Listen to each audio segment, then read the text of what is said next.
if you travel and immerse yourself in a culture that is foreign to you and try to use the language of these people, the language you thought you learned at school, you will soon find out that there's a gap, a big gap between what you learned in the classroom and the reality.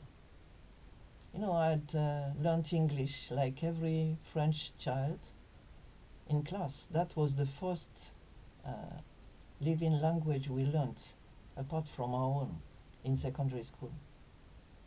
I tried then, after that, I registered for Spanish. So in the end, I learned Latin, Greek, English, and Spanish. But English was my first foreign language.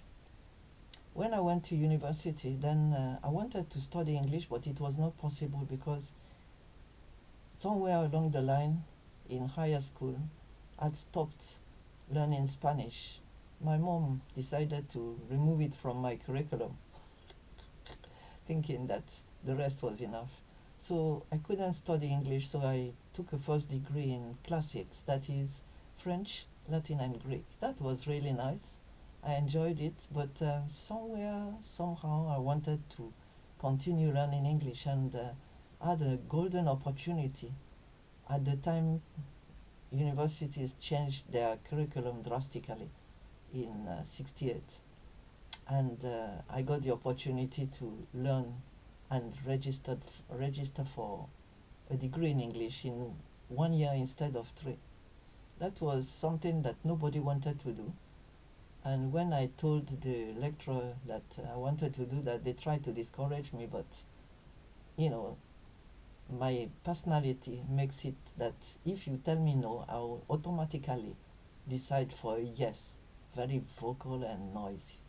And so I went into it headlong. It was pretty hard, but managed it.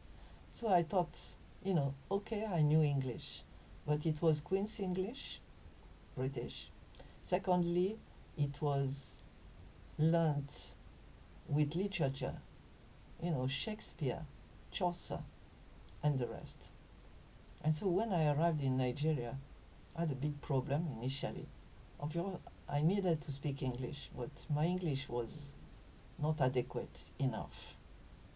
Secondly, I really realized that it was not only a matter of vocabulary, but a matter of accent.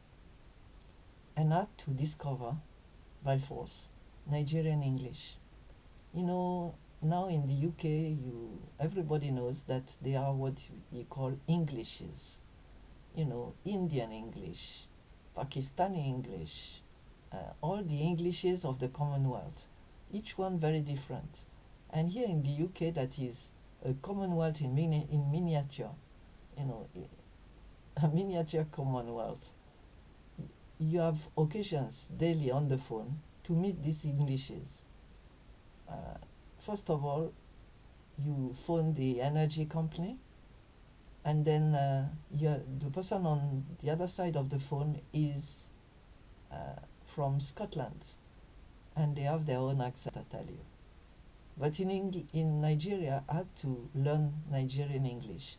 And although it was closer to French than Queen's English, at first it was a bit of a shock. For example, in Nigerian English, you don't have diphthongs, so you don't say the, the. For French, pronouncing that is pretty hard. So in Nigeria, they don't have it at all. So they'd say the, de, and in broken, they write de instead of the. And then no rose, but rose, just like French actually, also. So it caused me quite a time, probably 6 months, to get adjusted to that. Because people were saying things to me, I didn't know what they were saying. And understanding English was absolutely essential for me as part of my job in the Department of Languages, Foreign Languages and Literatures. Outside classroom, we didn't speak French, we spoke English. And so all the meetings, the staff meetings, were in English. And it was quite a challenge initially for me to pick everything they were saying. I was trying hard not to miss any important aspect of the discussions. And so eventually I succeeded. And I succeeded so well that now I speak Nigerian English and I couldn't get rid of it. So when I arrived in the UK, when I phone, say you are looking for a job or whatever, you phone, and the other person on the phone said, well, I'm afraid, they're always afraid. I'm afraid we don't have any vacancy now, but maybe we are going to have vacancies for ethnic minorities, and then you can reapply. And I was asking one of the children, what is ethnic minority? I didn't realize that my voice sounded Nigerian, so they concluded that this plus my surname, Ugochukwu, obviously, did the thing. I was never believed to be anything but Nigerian. It had a good side. One day I went into a meeting and I was telling, it was in social security, and I was talking to someone. The guy was African in look, but I didn't know anything about his background. It didn't matter, in fact.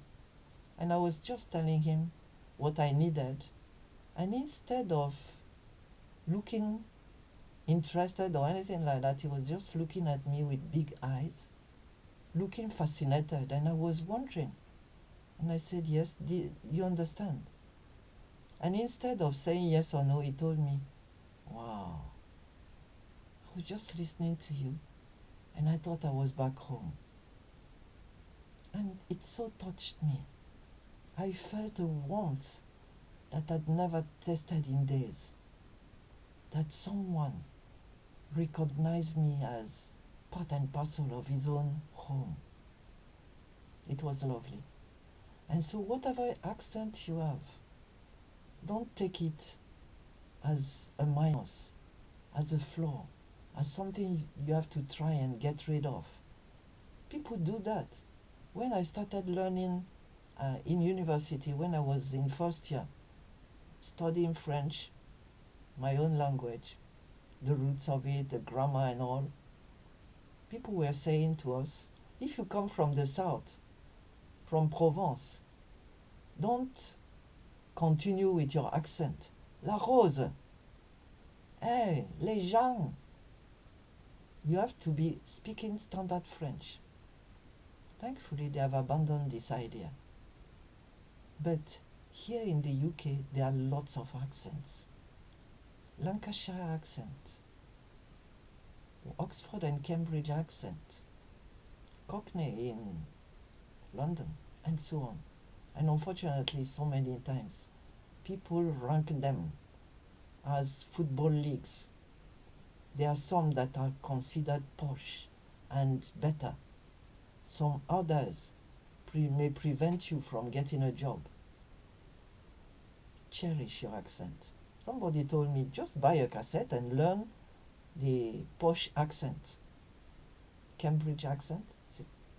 God forbid. Keep your accent, enjoy it, and we thank God for Nigeria and Nigerian English.